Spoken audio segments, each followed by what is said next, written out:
Rapat Dewan Gubernur Bank Indonesia pada tanggal 19 dan 20 Agustus 2025 memutuskan untuk menurunkan BI rate sebesar 25 basis point menjadi 5%. Terima kasih Pak Yunanto Hediawan. Bismillahirrahmanirrahim. Assalamualaikum warahmatullahi wabarakatuh. Salam sejahtera bagi kita semuanya. Salam, Om Swastiastu, Namo Buddhaya, salam kebajikan. Rekan-rekan media yang saya cintai dan banggakan, seluruh para ekonom, kolega dari kementerian lembaga, para akademisi, dan juga masyarakat luas. Selamat datang kembali pada siaran pers, konferensi pers, rapat Dewan Gubernur Bulanan Bank Indonesia yang kami adakan hari ini. Saya Peri Warjo, Gubernur Bank Indonesia, beserta seluruh jajaran anggota Dewan Gubernur Bank Indonesia, Bu Destri Damayanti, Deputi Gubernur Senior, beserta juga Deputi Gubernur Yuda Agung, Deputi Gubernur Aida S. Budiman, Deputi Gubernur Fianingsih Hendarta, dan Deputi Gubernur Riki Perdana Gozali akan menyampaikan pokok-pokok hasil pembahasan dan respon bauran kebijakan Bank Indonesia yang kami lakukan dalam rapat Dewan Gubernur Bulanan 2 hari ini 19 dan 20 Agustus 2025.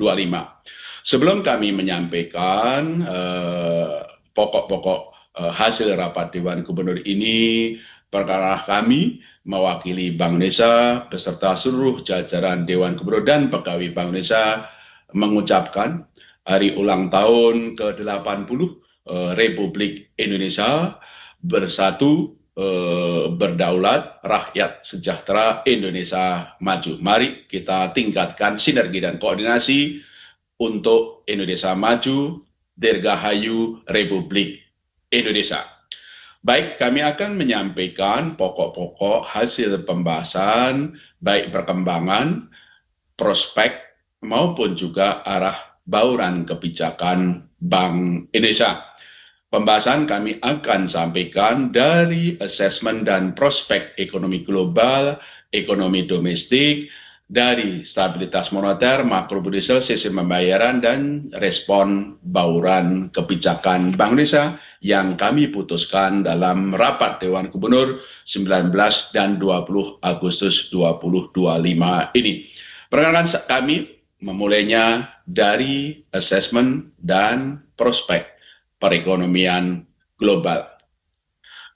Perekonomian dunia melemah sejalan dengan meluasnya implementasi tarif resiprokal Amerika Serikat. Sejak 7 Agustus 2025, tarif resiprokal Amerika Serikat meluas dari 44 negara menjadi 70 negara. Dengan tarif kepada sebagian negara seperti India dan Swiss lebih tinggi dari pengumuman semula. Implementasi tarif resiprokal Amerika Serikat tersebut menimbulkan risiko akan semakin melemahnya pertumbuhan ekonomi dunia. Bank Indonesia memperkirakan pertumbuhan ekonomi dunia pada tahun 2025 berpotensi lebih rendah dari perkiraan sebelumnya, yaitu sekitar 3%. Di Amerika Serikat, prospek pertumbuhan ekonomi diperkirakan akan lebih rendah sejalan dengan melemahnya permintaan domestik. Ekonomi India juga melemah seiring dampak tarif Amerika Serikat yang lebih tinggi sehingga menekan kinerja ekspor dan sektor manufaktur negara tersebut. Sementara itu, ekonomi Eropa, Jepang, dan Tiongkok diperkirakan lebih baik seiring dengan kesepakatan tarif yang lebih rendah dan topangan belanja fiskal yang ditempuh oleh pemerintah negara-negara tersebut. Kecenderungan pertumbuhan yang lebih rendah dan menurunnya inflasi mendorong sebagian besar bank-bank sentral menempuh kebijakan moneter yang akomodatif kecuali Jepang. Di Amerika Serikat, tekanan inflasi yang cenderung menurun mendorong semakin kuatnya ekspektasi penurunan Fed Fund Rate ke depan. Meskipun demikian, dalam jangka pendek, ketidakpastian pasar keuangan global masih berlanjut dan perlu tetap diwaspadai guna menjaga ketahanan ekonomi domestik dari dampak rambatan global. Di dalam negeri, pertumbuhan ekonomi Indonesia pada triwulan 2 2025 lebih baik dari perkiraan. Ekonomi triwulan 2 2025 tumbuh sebesar 5,12% year on year, lebih tinggi dari pertumbuhan ekonomi triwulan 1 2025 sebesar 4,87% year on year. Kenaikan pertumbuhan ekonomi ditopang oleh investasi sejalan dengan penanaman modal yang tumbuh positif dan konsumsi rumah tangga seiring lebih tingginya mobilitas masyarakat. Ekspor barang dan jasa juga meningkat dipengaruhi oleh front loading ekspor ke Amerika Serikat sebagai antisipasi pengenaan tarif serta kenaikan kunjungan wisatawan mancanegara. Secara sektoral, seluruh lapangan usaha juga membaik, termasuk lapangan usaha industri pengolahan, lapangan usaha perdagangan, serta lapangan usaha informasi dan komunikasi. Secara spasial, pertumbuhan ekonomi seluruh wilayah meningkat, di mana wilayah Jawa mencatat pertumbuhan tertinggi. Pada semester 2 2025, pertumbuhan ekonomi diperkirakan membaik, didorong oleh tetap positifnya kinerja ekspor dan meningkatnya permintaan domestik, sejalan dengan ekspansi belanja pemerintah. Dengan realisasi triwulan 2 2025 tersebut, secara keseluruhan pertumbuhan ekonomi pada tahun 2025 diperkirakan akan berada di atas titik tengah kisaran 4,6 sampai 5,4%. Sinergi dan koordinasi kebijakan pemerintah dan Bank Indonesia terus diperkuat untuk mendorong pertumbuhan ekonomi yang lebih tinggi sesuai dengan kapasitas perekonomian nasional. Dalam kaitan ini, belanja pemerintah termasuk melalui implementasi program-program prioritas pemerintah dapat memberikan dukungan terhadap peningkatan kegiatan ekonomi domestik. Dari sisi Bank Indonesia, bauran kebijakan moneter, makrobudensial, dan sistem pembayaran secara keseluruhan terus dioptimalkan untuk mendorong pertumbuhan ekonomi yang lebih tinggi sejalan dengan rendahnya inflasi dan terjaganya stabilitas nilai tukar rupiah. Neraca pembayaran Indonesia tetap baik dan mendukung ketahanan eksternal perekonomian nasional. Pada triwulan 2 2025, defisit transaksi berjalan diperkirakan tetap rendah, ditopang oleh surplus neraca perdagangan barang yang pada Juni 2025 mencatat surplus sebesar 4,1 miliar dolar Amerika Serikat, didukung oleh ekspor berbasis sumber daya alam dan produk manufaktur.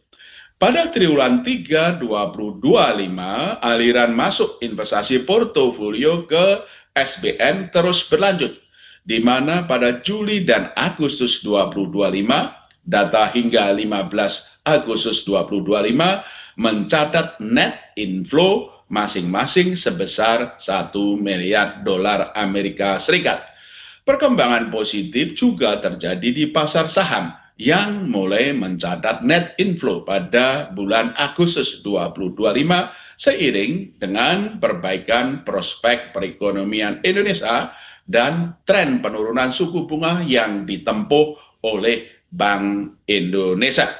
Posisi cadangan devisa pada akhir Juli 2025 tetap tinggi, yaitu tercatat sebesar 152 miliar dolar Amerika Serikat, setara dengan pembiayaan 6,3 bulan impor atau 6,2 bulan impor dan pembayaran utang luar negeri pemerintah.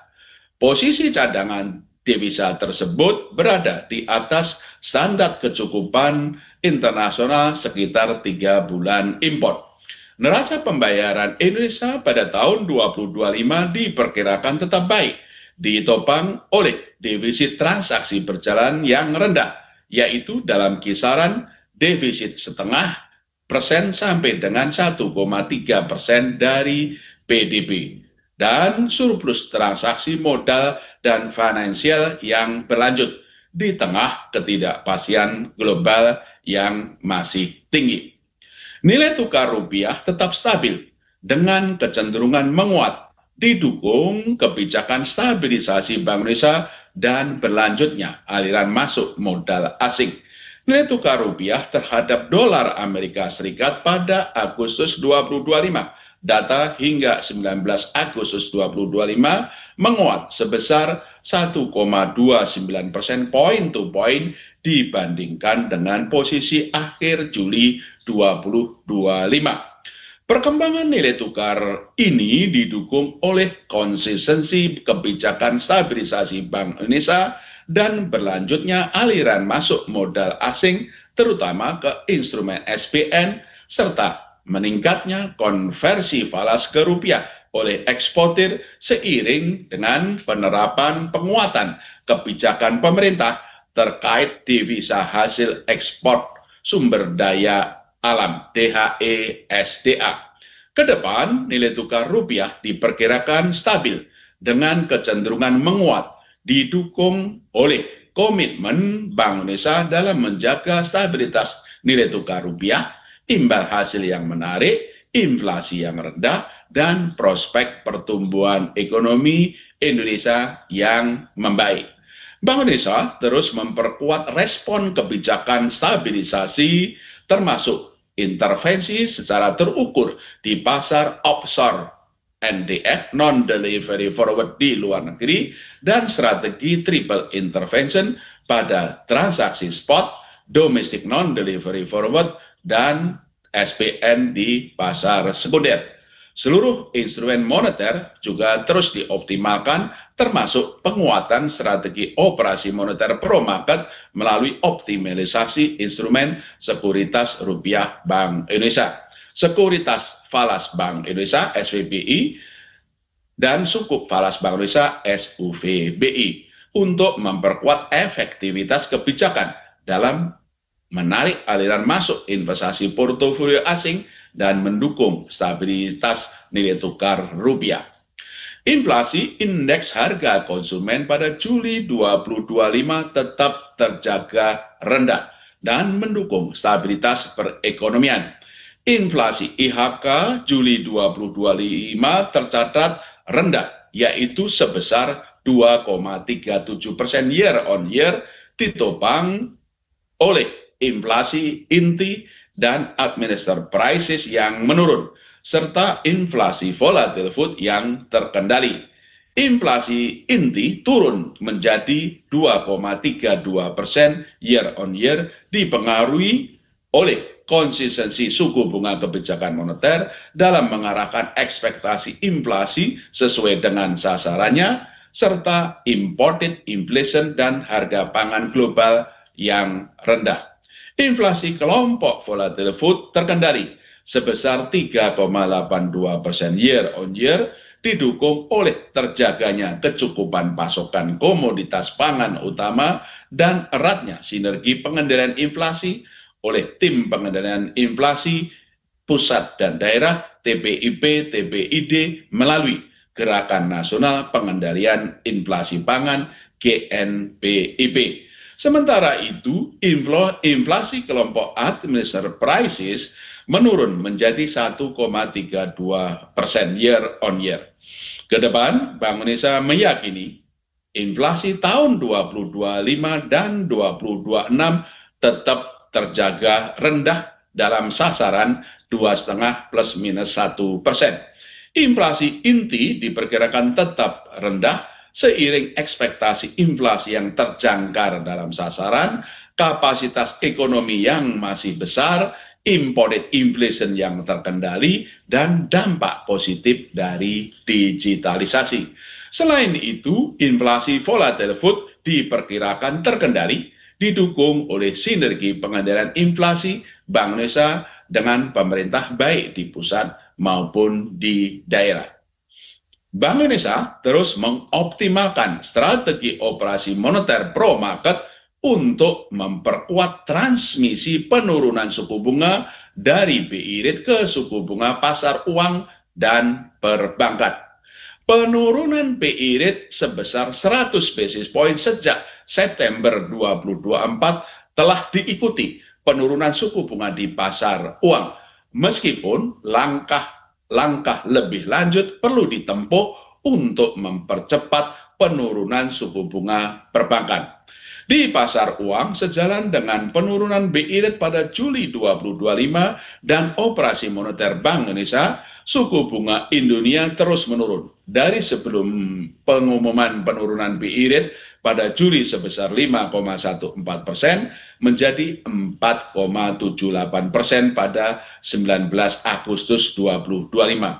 Suku bunga SRBI untuk tenor 6, 9, dan 12 bulan juga menurun dari masing-masing 5,85%, 5,86%, dan 5,87% sebelum penurunan BI rate pada Juli 2025 menjadi 5,28%, 5,32%, dan 5,34% pada tanggal 15 Agustus 2025.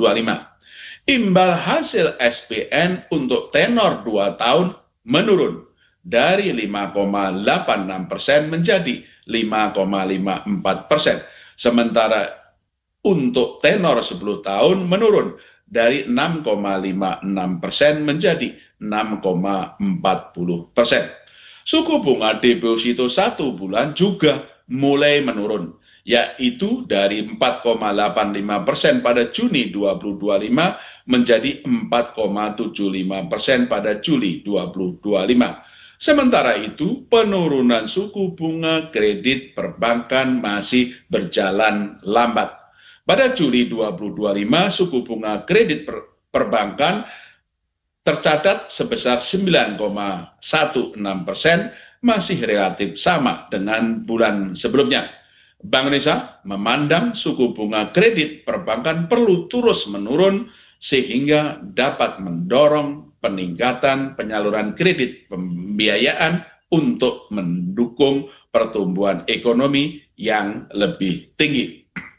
Strategi operasi moneter pro market terus dioptimalkan untuk mendukung peningkatan likuiditas di pasar uang dan perbankan. Dalam kaitan ini, volume lelang dan posisi SRBI terus diturunkan. Hingga 15 Agustus 2025, total posisi instrumen SRBI tercatat sebesar 720,01 triliun rupiah, menurun dari 916,97 triliun rupiah pada awal Januari 2025. Untuk mendukung ekspansi likuiditas, operasi moneter juga diarahkan pada tenor yang lebih pendek. Implementasi dealer utama, primary dealer, sejak Mei 2024 juga makin meningkatkan transaksi SRBI di pasar sekunder dan repurchase agreement antar pelaku pasar, dan karenanya memperkuat fleksibilitas dan manajemen likuiditas perbankan. Sementara itu, posisi instrumen SVBI dan SUVBI pada 15 Agustus 2025 tercatat masing-masing sebesar 4,56 miliar dolar Amerika Serikat dan 460 juta dolar Amerika Serikat. Untuk memperkuat ekspansi likuiditas kebijakan moneter, Bank Indonesia juga melakukan pembelian SBN dari pasar sekunder sekaligus mencerminkan sinergi erat antara kebijakan moneter dengan kebijakan fiskal pemerintah dalam mensukseskan program-program dalam Asta Cita. Selama tahun 2025, data hingga 19 Agustus 2025, Bank Indonesia telah membeli SBN sebesar 186,06 triliun rupiah, 186,06 triliun rupiah, yaitu melalui pasar sekunder sebesar 137,8 triliun rupiah dan pasar primer dalam bentuk surat perbendaharaan negara SPN termasuk syariah sebesar 48,26 triliun rupiah. Kedepan, Bank Indonesia akan terus mengoptimalkan strategi operasi moneter pro market untuk meningkatkan likuiditas dan efektivitas transmisi kebijakan moneter, termasuk penurunan suku bunga dan penyaluran kredit untuk mendorong pertumbuhan ekonomi dengan tetap mencapai sasaran inflasi dan menjaga stabilitas nilai tukar rupiah. Kredit perbankan masih perlu terus ditingkatkan untuk mendukung pertumbuhan ekonomi.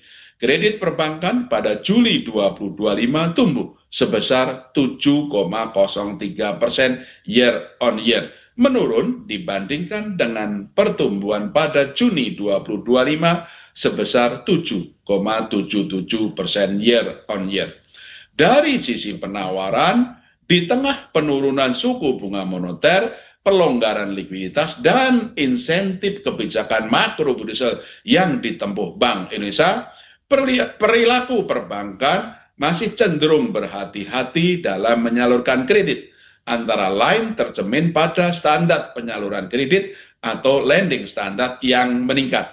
Perbankan lebih memilih menempatkan kelebihan likuiditasnya pada instrumen surat-surat berharga. Longgarnya likuiditas perbankan tersebut juga ditopang oleh pertumbuhan DPK pada Juli 2025 yang meningkat sebesar 7% seiring ekspansi keuangan pemerintah. Dari sisi permintaan, pertumbuhan kredit lebih banyak ditopang oleh sektor-sektor yang berorientasi ekspor, khususnya pertambangan dan perkebunan, serta sektor transportasi, industri, dan jasa sosial. Secara keseluruhan, perlambatan kredit mencerminkan permintaan dari pelaku usaha yang belum kuat dan cenderung menggunakan pembiayaan internal bagi usahanya.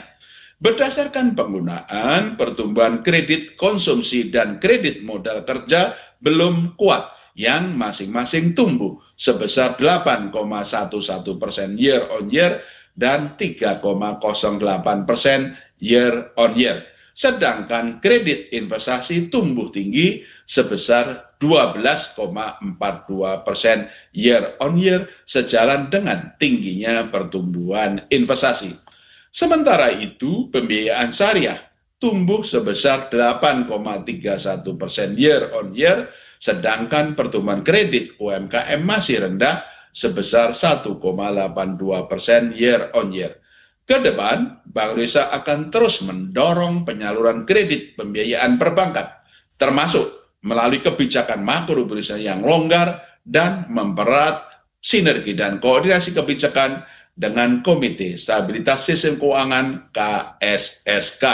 Secara keseluruhan, Bank Indonesia memperkirakan pertumbuhan kredit perbankan pada tahun 2025 berada dalam kisaran 8-11% year on year.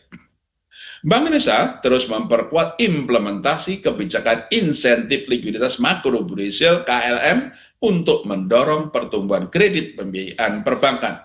Hingga minggu pertama Agustus 2025, total insentif kebijakan likuiditas makroprudensial mencapai 384 triliun rupiah, 384 triliun rupiah yang disalurkan kepada Bank BUMN sebesar 171,5 triliun rupiah, Bank BUSN sebesar 169,2 triliun rupiah, BPD sebesar 37,2 triliun rupiah, dan kantor cabang bank asing sebesar 5,7 triliun rupiah. Secara sektoral, insentif kebijakan likuiditas makroprudensial tersebut disalurkan kepada sektor-sektor prioritas mendukung cita-cita pemerintah, yaitu pertanian, real estate, perumahan rakyat, konstruksi, perdagangan dan manufaktur, transportasi, pergudangan, pariwisata, ekonomi kreatif, serta UMKM, ultramikro, dan hijau. Kedepan, kebijakan insentif likuiditas makro Brisel KLM akan terus diperkuat untuk mendorong pertumbuhan kredit pembiayaan perbankan melalui optimalisasi insentif pada sektor yang berkontribusi tinggi terhadap pertumbuhan ekonomi dan penciptaan lapangan kerja serta selaras dengan program-program Astacita pemerintah. Ketahanan perbankan tetap kuat dan mendukung stabilitas sistem keuangan. Permodalan terjaga pada level yang tinggi, likuiditas perbankan tetap memadai, dan risiko kredit rendah. Dari sisi permodalan, rasio kecukupan modal capital adequacy ratio CAR perbankan pada Juni 2025 tetap tinggi, yaitu sebesar 25,81%, sehingga masih mampu untuk menyerap risiko. Sementara itu, likuiditas perbankan juga terjaga longgar, yaitu tercermin dari tingginya rasio alat likuid terhadap dana pihak ketiga AL per DPK sebesar 27,08% pada bulan Juli 2025. Rasio kredit bermasalah non-performing loan perbankan terjaga rendah sebesar 2,22% secara bruto dan 0,84% secara neto pada bulan Juni 2025. Hasil stres tes Bank Indonesia juga menunjukkan ketahanan perbankan tetap kuat, ditopang oleh kemampuan membayar dan profitabilitas korporasi yang terjaga. Ke depan, Bank Indonesia terus memperkuat sinergi kebijakan bersama KSSK dalam memitigasi berbagai risiko ekonomi global dan domestik yang berpotensi mengganggu stabilitas sistem keuangan. Kinerja di bidang sistem pembayaran, kinerja transaksi ekonomi dan keuangan digital pada Juli 2025 tetap baik, didukung oleh sistem pembayaran yang aman, lancar, dan handal. Dari sisi transaksi, pembayaran digital, yaitu terdiri atas transaksi melalui aplikasi mobile dan internet, pada Juli 2025 meningkat di seluruh komponen, sehingga tumbuh tinggi, yaitu 45,3% year on year dan mencapai 4,44 miliar transaksi.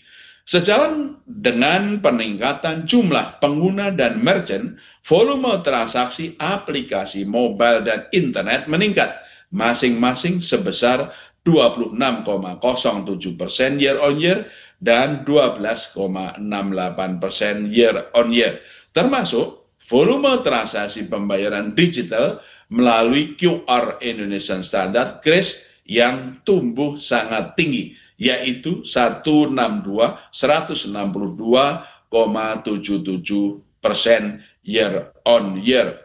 Dari sisi infrastruktur, volume transaksi retail yang diproses melalui BI Fast tumbuh sebesar 37,56% year on year sehingga mencapai 414,62 juta transaksi dengan nilai mencapai 1.016,48 triliun rupiah, 1.016,48 triliun rupiah di sepanjang Juli 2025.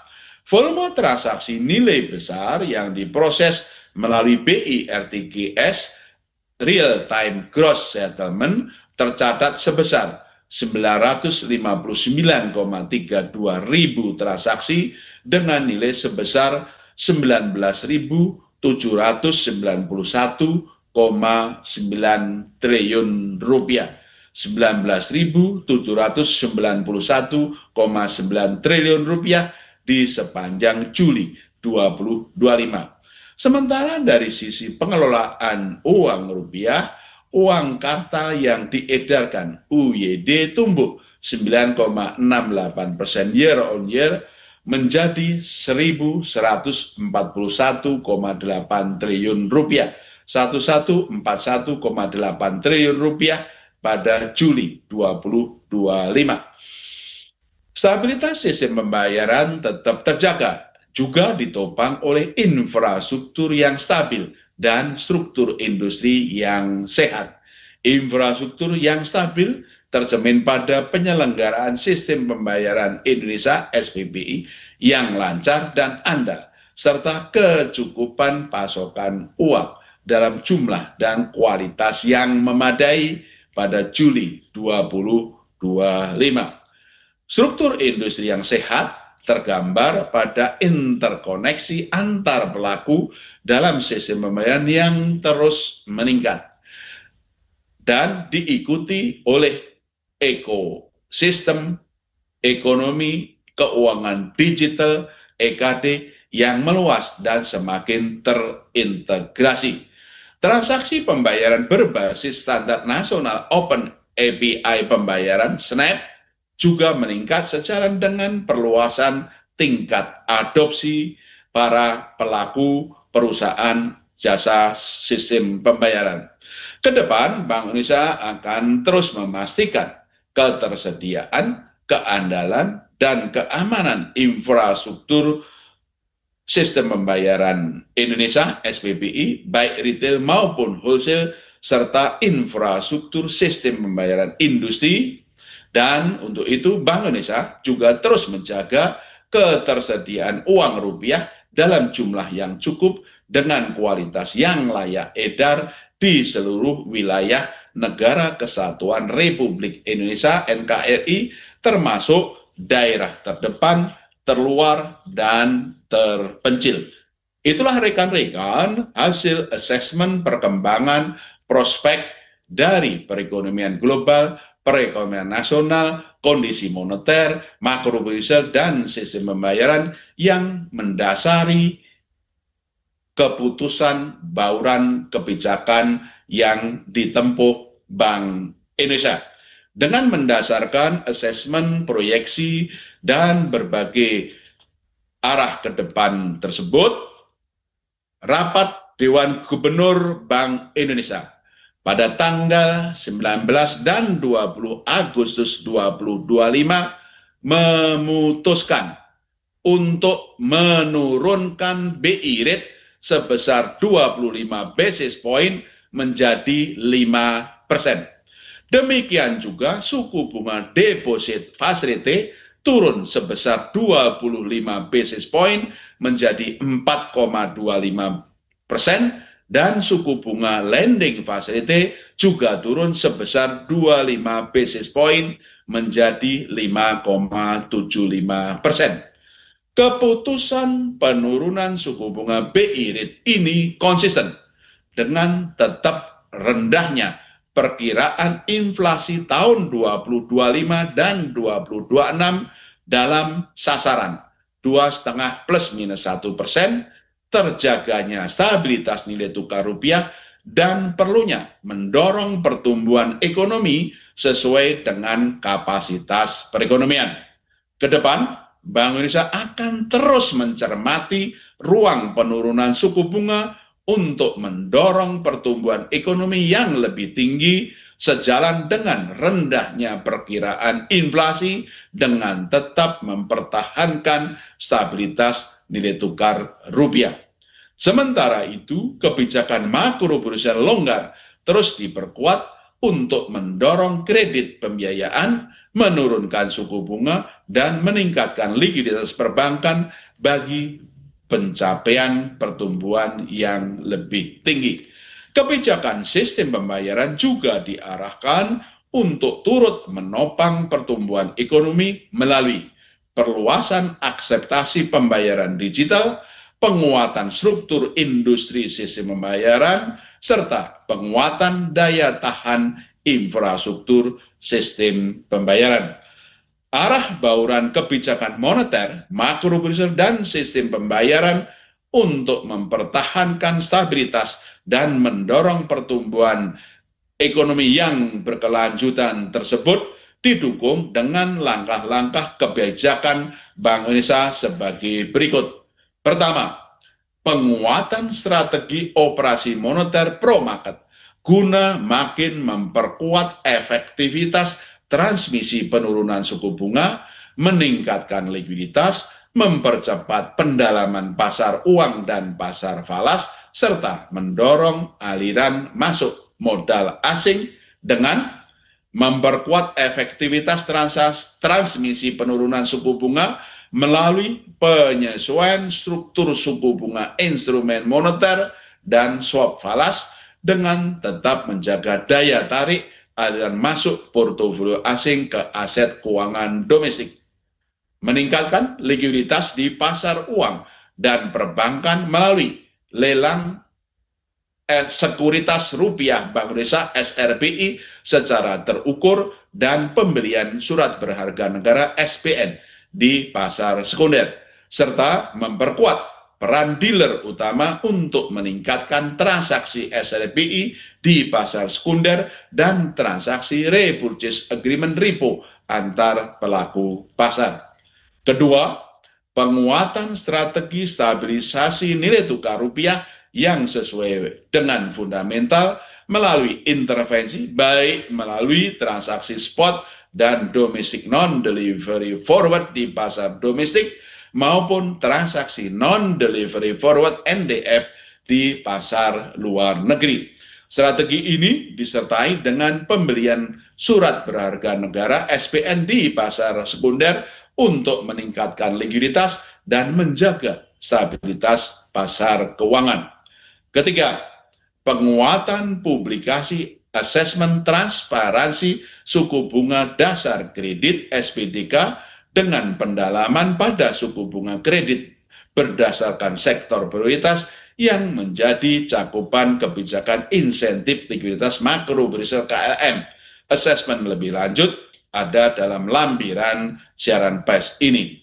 Keempat, perluasan akseptasi digital melalui penguatan pemahaman pengguna dan merchant atas implementasi kris antar negara Indonesia-Jepang untuk koridor Indonesia outbound. Pengembangan kris antar negara Indonesia-Jepang untuk koridor Indonesia inbound dan persiapan implementasi kris antar negara Indonesia-Tiongkok serta memperluas implementasi kris tanpa pinde TAP melalui upaya peningkatan adopsi digital di berbagai sektor dan wilayah. Serta kelima, penguatan dan perluasan kerjasama internasional di area kebang sentralan termasuk dengan memperkuat konektivitas sistem pembayaran dan transaksi menggunakan mata uang lokal, local currency transaction, serta memfasilitasi penyelenggaraan promosi investasi dan perdagangan di sektor prioritas bekerja sama dengan instansi terkait. Bank Indonesia juga terus memperkuat sinergi kebijakan dengan pemerintah untuk menjaga stabilitas dan mendorong pertumbuhan ekonomi yang lebih tinggi sejalan dengan program Asta Cita pemerintah. Selain itu, Bank Indonesia juga terus mempererat sinergi kebijakan dengan Komite Stabilitas Sistem Keuangan KSSK untuk menjaga stabilitas sistem keuangan. Demikian pokok-pokok hasil rapat Dewan Gubernur Bank Indonesia pada 19 dan 20 Agustus 2025 yang bertajuk BI Rate turun 25 basis point menjadi 5%, mempertahankan stabilitas, mendorong pertumbuhan ekonomi lebih tinggi. Sekian Pak Yunanto dapat kami sampaikan. Silahkan dipandu untuk sesi tanya jawab. Terima kasih. Wassalamualaikum warahmatullahi wabarakatuh. Waalaikumsalam. Baik, terima kasih Pak Gubernur. Demikian teman-teman pembacaan pokok-pokok hasil RDG bulanan Agustus. Izin kita ke tanya jawab Bapak Gubernur. Sudah masuk ada 4 besaran pertanyaan. Ini pertanyaan pertama terkait dengan perkembangan pertumbuhan ekonomi global dan domestik. Ini pertanyaan dari Grace, Bloomberg, dan Imas dari Kontan. Izin kami bacakan Pak Gubernur. Pertanyaan pertama adalah bagaimana asesmen Bank Indonesia terhadap outlook pertumbuhan ekonomi terkini pasca data PDB kuartal 2 2025 yang mengindikasikan perekonomian saat ini tumbuh positif. Lalu bagaimana BI melihat ruang penurunan suku bunga BI rate ke depan? Yang bagian kedua, Pak Gub, ini terkait dengan pertumbuhan kredit dari Vian Kontan. Bagaimana proyeksi penurunan suku bunga kredit hingga akhir tahun dan apa saja indikator yang digunakan Bank Indonesia dalam melihat tren pertumbuhan kredit? Yang ketiga, Pak Gub, terkait dengan kebijakan DHE SDA dari Despian Media Indonesia dan Harry Fortune Indonesia. Bagaimana realisasi dari aturan 100% DHE SDA? Apakah sudah dijalankan penuh oleh eksportir? Serta bagaimana proyeksi BI terhadap DSDA sampai dengan akhir tahun. Dan yang keempat terkait sistem pembayaran dari Imas Kontan, mungkin ini juga sudah dijelaskan di siaran pers. Bagaimana update transaksi digital terkini, besaran, dan apakah meningkat signifikan? Demikian Pak Gubernur pertanyaan dari rekan-rekan media. Terima kasih Pak Yunanto dan juga terima kasih rekan-rekan media yang telah menyampaikan pertanyaan. Terima kasih atas atensi dan juga pertanyaan-pertanyaan ini. Saya akan mungkin menjawab dari pertanyaan satu mengenai perkembangan pertumbuhan ekonomi global dan domestik maupun juga arah kebijakan Bank Indonesia ke depan. Tentu saja nanti saya akan mengundang rekan-rekan Dewan Gubernur yang lain ya untuk pertumbuhan kredit. Tentu saja nanti Pak Yuda bisa menambahkan. Untuk DHI SDA Bu Destri biasanya bisa menambahkan. Untuk sistem pembayaran nanti Bu Fili dan saja Bu Aida bisa menambahkan untuk yang global maupun suku bunga maupun yang lain-lain. Pak Riki juga bisa menambahkan nanti berbagai hal yang tentu saja berkaitan dengan sistem pembayaran. Untuk perkembangan pertumbuhan ekonomi global tadi kami sampaikan bahwa dampak dari penerapan kebijakan resiprokal tarif oleh Amerika Serikat secara keseluruhan memang ini sudah mulai terasa dan juga sudah ada keputusan-keputusan yang sudah diumumkan termasuk juga untuk Indonesia yang kebijakan resiprokalnya 19%. Kami pantau terus bagaimana update dari penerapan kebijakan tarif resiprokal tadi. Tadi kami sampaikan satu dari jumlah negara yang dikenakan tarif resiprokal itu meluas. Yang semula 44 negara menjadi 70 negara. Sebagian memang penerapan tarifnya lebih rendah dari yang diumumkan sebelumnya termasuk Indonesia dan sejumlah negara ASEAN, tapi juga sejumlah negara tarif yang dikenakan lebih tinggi seperti India dan Swiss. Kita harus pahami penerapan kebijakan tarif resiprokal tentu saja ini akan masih perlu dinamika. Meskipun secara keseluruhan lebih rendah dari yang pertama kali diumumkan 2 April pada Liberation Day, tapi ketidakpastian ke depan itu masih tinggi. Bahkan juga ini sesuatu yang sulit untuk diprediksi. Satu, kebijakan pengenaan tarif tentu saja akan berdampak kepada kinerja ekspor antar negara. Karena tarif tentu saja akan menurunkan kinerja ekspor dan volume perdagangan antar negara. Dan kedua, tentu saja juga untuk Amerika sendiri juga berdampak kepada memang melambatnya pertumbuhan ekonomi. Dan secara keseluruhan dampak dari perdagangan, menurunnya volume perdagangan ini dan juga ada beberapa aspek mengenai transshipment itu yang tadi kami sampaikan bahwa pertumbuhan ekonomi dunia oleh Bank Indonesia diperkirakan akan berpotensi lebih rendah dari perkiraan. Ya, kita perkirakan sebelumnya 3% pada 2025 dan demikian juga 2026. Dengan kebijakan reciprocal tarif ini ada potensi lebih rendah. Memang dampaknya ke masing-masing negara berbeda-beda. Tadi saya sampaikan India kemungkinan akan lebih rendah. Untuk Tiongkok, Eropa, dan Jepang, dampak pertumbuhan ekonominya kemungkinan juga dampaknya lebih rendah dari perkiraan. Ini yang dampak terhadap pertumbuhan ekonomi dunia. Dampak terhadap penurunan inflasi itu juga mulai nampak dengan dampak dari penurunan demand itu dampaknya terhadap inflasi lebih cepat daripada supply constraint. Itulah kenapa ada kecenderungan inflasi dunia itu menurun termasuk di Amerika. Dan karenanya yang ketiga ini kebijakan moneter di berbagai negara yang ditempuh bank sentral itu cenderung akomodatif. Termasuk kami perkirakan Fed Fund Rate di semester 2 ini akan menurun 2 kali, masing-masing 25 basis point. Dan ini itu semakin tinggi.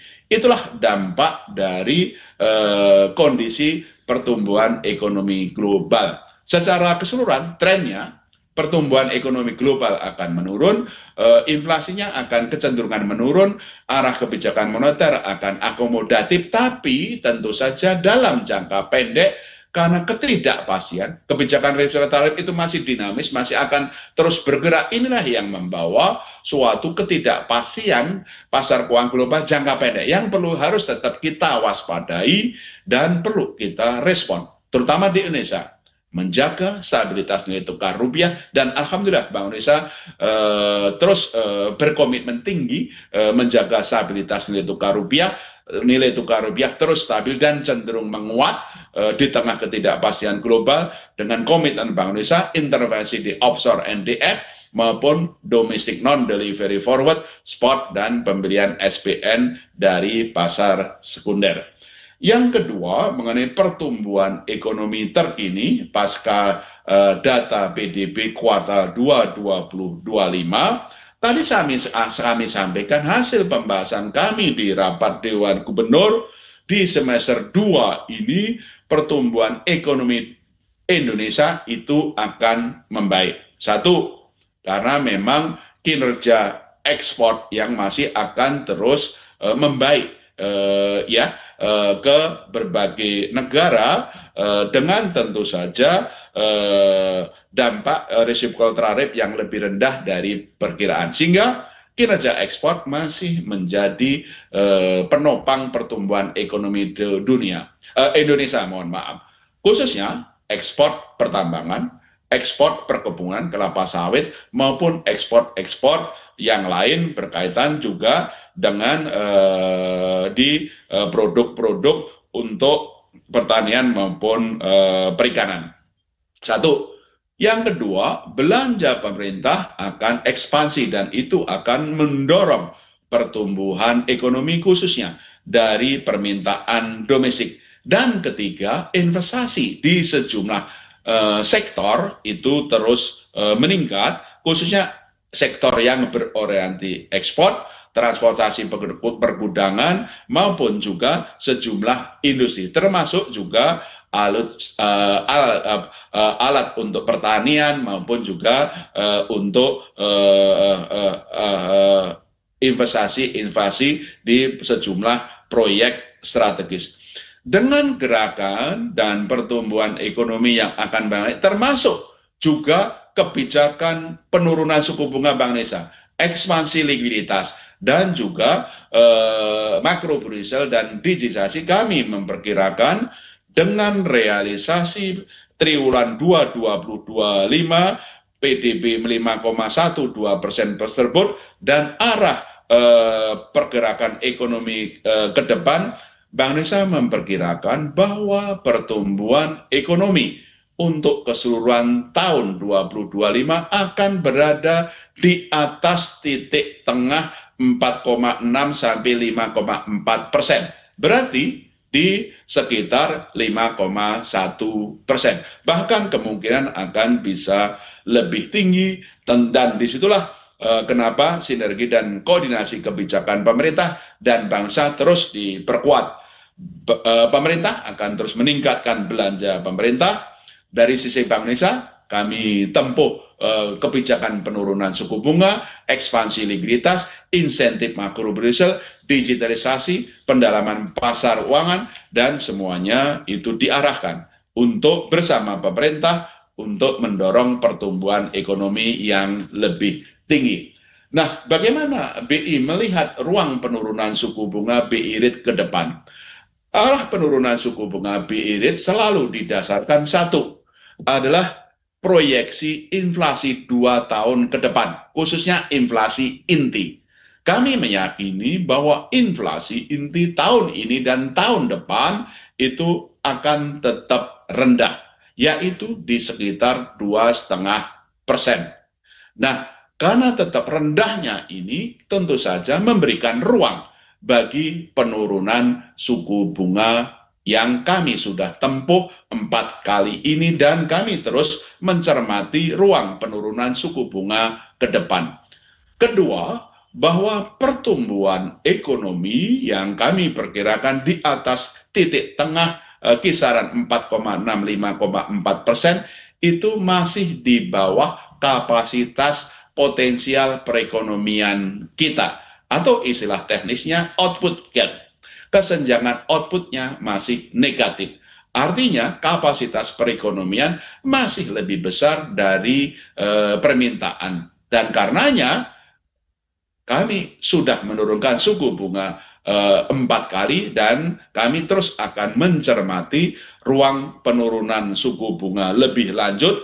Oleh karena itu, tadi kami sampaikan ke depan Bank Indonesia akan terus mencermati ruang penurunan suku bunga untuk mendorong pertumbuhan ekonomi yang lebih tinggi sesuai dengan kapasitas perekonomian nasional, sejalan dengan tetap rendahnya perakiraan inflasi ke depan. Tentu saja itu dengan tetap mempertahankan stabilitas nilai tukar rupiah di tengah tentu saja ketidakpastian global. Barangkali dari pertanyaan tadi, terima kasih pertanyaan dari Grace, Bloomberg, Imas Kontan untuk pertanyaan mengenai pertumbuhan ekonomi dunia, domestik, dan ruang penurunan suku bunga BI rate ke depan. Oke, selanjutnya kami akan undang siapa dulu. Bu Destri akan memberikan mengenai DHI dulu atau yang lain. Silakan Bu Destri, saya undang dengan hormat. Silakan Bu Destri. Oke, baik, terima kasih Pak Gubernur. Terima kasih ini rekan Despian ya dari Media Indonesia untuk pertanyaannya terkait dengan DHI-SDA. Jadi memang setelah diberlakukannya PP nomor 8 tahun 2025 di bulan Mei yang lalu, kita melihat ekspor kita memang kebetulan kan bagus memang performance-nya beberapa bulan terakhir ini. Dan ternyata dananya yang masuk ke kita juga besar. Dan dengan adanya PP ini maka dimungkinkan eksportir itu melakukan konversi ke rupiah seiring dengan sejalan dengan kebutuhan mereka di rupiah. Jadi kalau kita lihat conversion rate-nya mereka itu sekarang sudah mencapai 79,9%. Jadi hampir 80% dari net export ataupun dari ekspor yang mereka terima itu mereka konversikan ke rupiah. Nah, apakah itu kita rasakan di pasar falas? Iya, karena kita banyak melihat supply falas dari beberapa korporasi. Kita juga coba tanya ke mereka seberapa jauh kebutuhan mereka untuk rupiah. Jadi ternyata mayoritas memang perusahaan-perusahaan komoditi itu memang mereka sangat membutuhkan rupiah untuk operasional mereka di sini. Ya, jadi beberapa perusahaan pertambangan sekitar 70-80% mereka memang butuh untuk konversi. Dan kemudian juga kalau kita lihat bahwa prospek ke depan dengan memang ada tarif 19%, tapi kalau kita bandingkan dengan beberapa negara lain, tarif di Indonesia ini cukup reasonable, sehingga ruang untuk ekspor kita ini tumbuh ini juga masih ada cukup besar. Nah, ini yang juga membuat kenapa net supply dari falas kita meningkat, dan kalau kita lihat transaksi falas per hari itu juga sekarang sudah mencapai antara 9 sampai 10 billion. Jadi ada spot, kemudian termasuk yang DNDF dan juga untuk today dan tomorrow ya. Jadi ini total transaksi di domestik. Kemudian juga yang kami juga melihat ada peningkatan falas adalah banyaknya dana-dana bank yang masuk di dalam instrumen kita SPBI. Ya, SPBI di mana sekarang ini outstandingnya sudah mencapai di atas 4 miliar, yaitu sudah mencapai di 4,6 miliar US dollar. Yang saya rasa ini akan sangat bagus karena juga akan menambah cadangan devisa kita. Mungkin itu Pak Gubernur yang bisa saya tambahkan. Terima kasih. Pak Yuda bisa menambahkan untuk kredit. Terima kasih Pak Gubernur. Saya akan jawab pertanyaan dari Vian dari Kontan terkait dengan transmisi suku bunga dari BI Rate ke suku bunga perbankan khususnya kredit. Kalau kita lihat data-data terkini, memang transmisi yang terjadi sekarang tidak secepat dibandingkan dengan periode atau episode penurunan suku bunga BI Rate sebelumnya. Tapi kalau kita lihat data terkini ini cukup menggembirakan, mulai ada tanda-tanda walaupun memang belum terlalu kuat. Misalnya suku bunga DPK sekarang ini sudah turun, kalau dari Juni ke Juli itu turun dari 4,85% ke 4,75%. Jadi turun 10 basis point. Nah, suku bunga kredit baru ya, jadi kredit yang benar-benar baru diberikan oleh bank itu juga mengalami penurunan, khususnya suku bunga kredit korporasi, komersial, dan UMKM. Sementara suku bunga kredit konsumsi itu masih belum mengalami penurunan. Kredit korporasi itu turun 27 basis point dari 7,58 ke 7,31. Kredit komersial itu turun dari 8,35 ke 8,26 atau 9 basis point. Ya, dari bulan Juni ke Juli. UMKM turun 15 basis point dari 11,01 menjadi 10,86. Nah, kalau kita lihat juga kelompok banknya, ini BUMN, BPD dan KCBA juga sudah menurunkan suku bunga kredit, tapi Bank Umum Swasta Nasional BUSN ini masih mengalami kenaikan suku bunga kreditnya. Ya, dan ini yang ke depan dengan adanya penurunan suku bunga BI Rate lebih lanjut di hari ini, kemudian juga likuiditas kalau kita lihat AL over DPK-nya itu masih sangat tinggi, yaitu 27,08 ya. Kemudian semester 2 tentu saja ekspansi pemerintah lebih cepat, program-program pemerintah juga akan dikebut di semester 2 ini. Kami optimis apa yang kita lakukan baik di dalam konteks BI Rate maupun penyediaan likuiditas ini akan kemudian tertransmisi dengan lebih baik di semester 2 tahun ini. Mungkin itu Pak Gubernur, terima kasih. Terima kasih Pak Yuda. Bu Aida saya undang. Saya izin untuk menyampaikan beberapa angka detail dari penjelasan Pak Gubernur tadi terkait dengan perkembangan ekonomi global. Tadi sudah disampaikan penyebabnya pada bulan ini adalah lebih banyaknya negara yang terkena dari tarif resiprokal Amerika Serikat dan kemudian tarifnya pun beragam. Sementara jalurnya itu ada dari jalur pasar keuangan, kemudian jalur perdagangan internasional, ujungnya adalah kepada tentunya pertumbuhan ekonomi, sehingga ini mengakibatkan bagaimana Bank Indonesia melihat dampaknya kepada masing-masing negara. Sebagai contoh, untuk Amerika Serikat pada bulan ini kami turunkan pertumbuhan ekonominya di 2025 dari 2,1% menjadi 2%. Kemudian yang naik itu adalah Eropa, Euro dari 0,9 ke 1%, Jepang dari 0,8 ke 1%, dan juga Tiongkok dari 4,3 belum? ke 4,6%. Sementara India ini mengalami penurunan karena ada peningkatan tarif yang lebih tinggi dari awalnya, sehingga dari 6,6 ke 6,5%. Semuanya ini mengakibatkan Bank Indonesia melihat pertumbuhan ekonominya berpotensi untuk lebih rendah daripada asesmen kami di global yang sekarang di 3%. Mengapa? Karena tadi masih ada resiko transshipment yang bisa menambah pengenaan tarif, kemudian negosiasi yang masih berlangsung. Semuanya ini tentunya mengakibatkan secara potensial risk dari skenario-nya bisa lebih rendah daripada 3%. Demikian Pak Gub, terima kasih.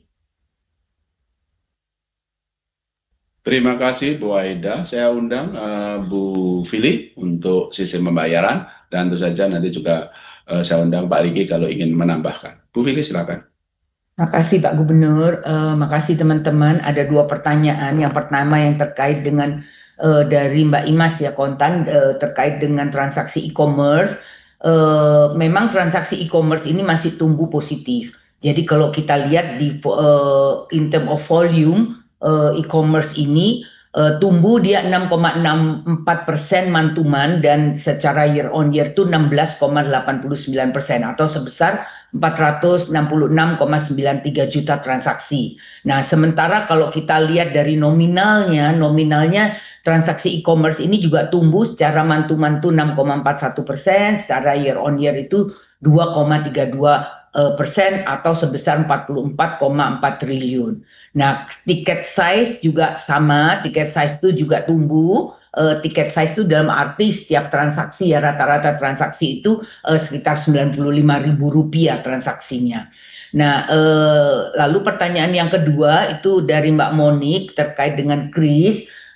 Kris dengan Tiongkok bukan telat ya Mbak Monik, memang dari awal itu kalau 17 Agustus itu kris dengan Jepang itu Indonesia outbound. Jadi artinya orang Indonesia yang ke Jepang bisa memakai kris QR, Japanese QR di Jepang dengan men-scan kris kita. Nah, tapi kalau dengan kris dengan Tiongkok memang dari awal tanggal 17 Agustus itu kita memang sandboxing ya. Nah, jadi mudah-mudahan insya Allah akhir tahun kita bisa implementasi yang QR Indonesia Tiongkok 2 sisi, baik inbound maupun outbound, karena saat ini koneksi dengan switching itu antara Raja ya, 4 switching kita dengan UPI, dengan 2 ekosistem yang dominan di Tiongkok yang menguasai pangsa 88% share dari pengguna dan juga 80% share merchant. Jadi bukan telat, karena ada tahapan kalau kita mau lakukan kris cross border itu ada tahapan